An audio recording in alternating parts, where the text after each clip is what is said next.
Here's a creature that needs your nightmares. Here's your look at new McFarlane toys. Spawn. Nightmares spawn.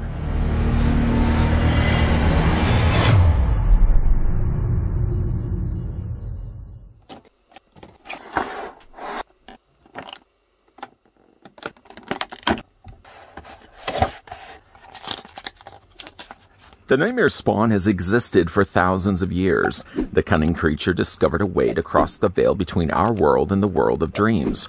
There he feeds on the nightmares of humanity and grows his power as he commands from the shadows. Few know of his continued existence, and even fewer of his plans for the throne of hell. Nightmares with wings are scary things. Before we get a closer look at the brand new Nightmare Spawn, let me go ahead and thank first the folks over at McFarlane Toys that did provide the sample of Nightmare Spawn that we could have a look at in this video. Grabbing now the tape measure, as we always do at the beginning of these videos, clickety-click, barb a trick. Now we can either go to the top of Nightmare Spawn's head, or would you rather I go to the top of the wings? Let me know by your voting process down below. A for the top of his head, B for the top of his wings. Go ahead and vote now. Seriously, I was just playing with you guys. There is no voting process. We're not at that stage yet of YouTube. If I wanted to take it though to the top of his head, then Nightmare Spawn stands only about 6.5 inches in height, or the figure's going to be 17 centimeters tall. If though, however, you selected B, then that would take us to a figure that's about 8.25 inches in height, or the figure would be closer to 20 centimeters tall. Seeing as we have already looked at a spawn after all, we can move over, in fact, Nightmare Spawn that we're about to have a look at, and bring in Plague. Plague would have, of course, been the prototype of what would be the spawns later on. Now, if you were to look at them, short of the fact that, yes, Nightmare Spawn, we can all accept the fact that it has the wings that's going to make a much taller figure, but no, if you just look at the bodies alone, they're roughly about the same size to one another, and they're possibly even using similar arms, for example. It looks like the shoulders and maybe even the bicep areas are the same between the two figures. Granted, some heavily retooling had to be required. No accessories apparently were required here for Nightmare Spawn, as the figure doesn't come included with anything but just a simple black display stand. The simple stand does have Spawn printed down below here,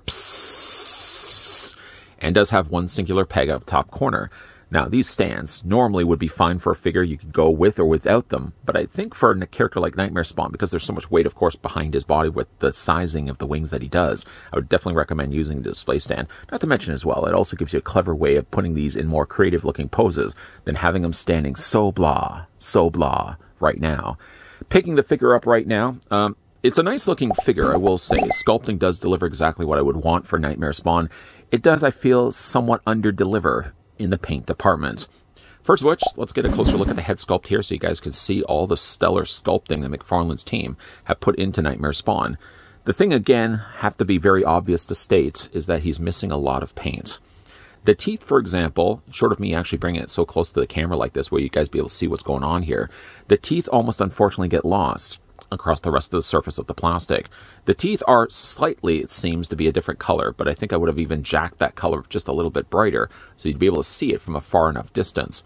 He still has the trademark symbols of Spawn here on the mask and brightly colored eyes, so at least the eyes don't get lost. But do wish, again, like the mouth could have been painted a little bit brighter, a little bit more vibrant, and enough at least you'd be able to spot it on the face of the head sculpt.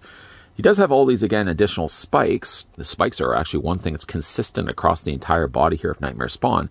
But the spikes in some of the cases they don't have any paint whatsoever. I don't know if necessarily I would have painted it on the head. I think even in the comics, there might be a little bit more of a brighter color than what we get right here. They sort of have just continued the same use of the darker gray plastic and just had the spikes sticking out. But there's nothing really identifying the spikes as being unique than the rest of his body. Again, he has them all over across the shoulders, longer ones on the shoulders, slightly smaller ones sticking out from the sides of his biceps. And like his body is quite coarse just by visually looking at it. There's a lot of good texturing going into this figure. But again, he doesn't really have a lot of paint to speak of. Both the images online of Nightmare Spawn from the comics and the images online of what Nightmare Spawn the figure was going to look like. The figure itself, even in images, had brighter things added to the figure. These little splotches of rust, for example. You see only a few little faint traces of it here on his wings. But even the images online when we saw the figure, there's a lot more noticeable patches of that rust color. I wish more of it made an appearance here on the figure's wings. One thing I can happily report is the fact that the wings do have posability, so you can bring the wings either further forward as they normally would have been in the figure's packaging, or if you prefer, you can also have the wings a little bit further back, giving kind of more of a gargoyle look. I really kind of like the idea of having the wings back like this. The wings themselves look really good, but again, I just really wish they could have put a lot more paint into the figure's body. There's so much of the same gray happening here that when you do get the chance to see just the little traces of the rust, it's something that you don't see then again when you're looking at the rest of the figure's body. It's only in, again, few little faint areas where it don't seem to have any real rhyme or reason as to why it had to be there. Like, why would it be there and not, say, in the front of the figure's body where you'd be able to see it a lot more? I just, again, feel like there's a lot more opportunity of paint that was unfortunately not delivered here for the figure itself. I think the biggest one, unfortunately, is the gauntlet. The gauntlet would have had more notable spikes, but I think, again, like, just by covering it with only one coat of what seems to be like a more rusted burgundy, there really isn't any other thing that they've added to it other than just the red. The red at least breaks it up, but again, I really wish that there was a lot more paint. Even some of the spikes, at least, if they had painted a lighter gray color, so it would have at least stood out for the rest of the figure's body. He does have, like, again, that beige color of the M here present here on the front. He does also have it here on the back. Very faint lines of it, though. It's not very broad. It's not like, for example, the plague that we looked at before that would have had it in the orange. The beige is very thin. The low lines are very thin, but at least they're painted in there. And then again, when we look at the rest of the figure's body, again, it's just a lot of the same dark gray. Few little speckles there of that rusted color, but I really think, again, there's so much more opportunity that they could have added a lot more of that rust as, of course, we look at the figure from the front and on the back here. Okay, for the figure's articulation, it's pretty much still the same. Even though he has more of a malnourished body, he has pretty much the same posability as what you come to expect now with other Spawn figures. For example, his head rotates all the way around, being on a ball joint. You can have the head looking up, but not by much. So if you did want to put him in, for example, like a flight pose, you really wouldn't be able to have him really looking up towards what he's flying towards, or what he's flying at. The head, though, does rotate all the way around. The shoulders, once again, have socketed joints. There always seems to be one shoulder that's a little looser than the other. And while I think was the case with Plague's one arm, the one here to this side, was tighter and this one was looser, it seems to be the opposite here for Nightmare Spawn. This arm actually is the tighter of the two. It rotates all the way around. Get the wing out of the way here. Rotates all the way around. It hinges outward. Bicep swivel. Double hinge on the elbow. And these tiny, tiny little hands. Look how long these little hands are. They kind of almost look like xenomorph hands. They rotate also all the way around. This arm, however, on the other side, is a little bit more looser. You can kind of see the way I'm flicking against it. Again, I don't know what causes necessarily the joint to be so loose immediately getting it out of the packaging, but this one arm is definitely looser than the other. And even though this one does have the gauntlet, it still possesses the double hinge on the elbow, and yes, still possesses the rotation in the hand all the way around, hinging also back and forth. Upper torso is on a decent enough ball joint, because again, like, his waist seems so narrow, at least the torso here, his abdomen area, seems more tapered off.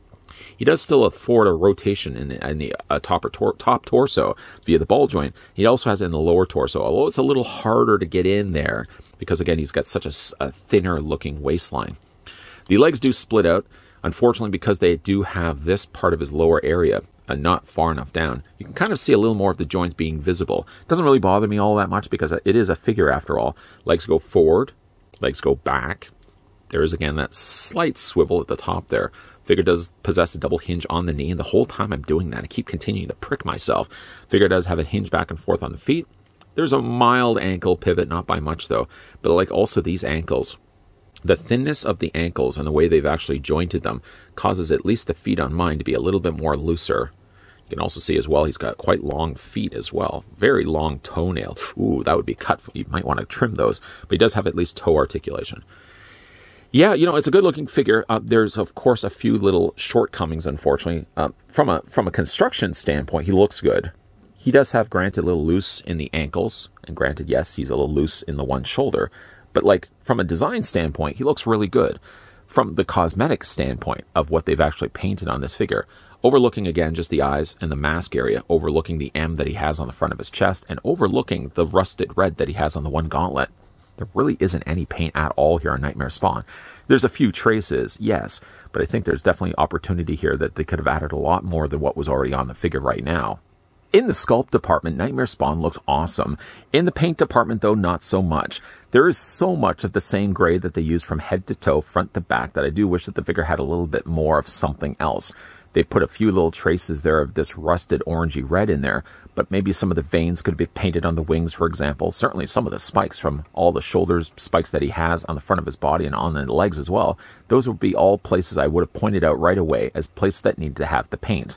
Because without that, as good as the sculpt may be, and don't get me wrong, the sculpt looks fantastic here in Nightmare Spawn, but without the paint being able to deliver that, some of the sculpt unfortunately just all sort of blends in with one another. There's so much of the same stuff happening that you almost just kind of look at it from abroad without being able to kind of look and hone in there and spot some of the cooler sculpted details that they put into the figure.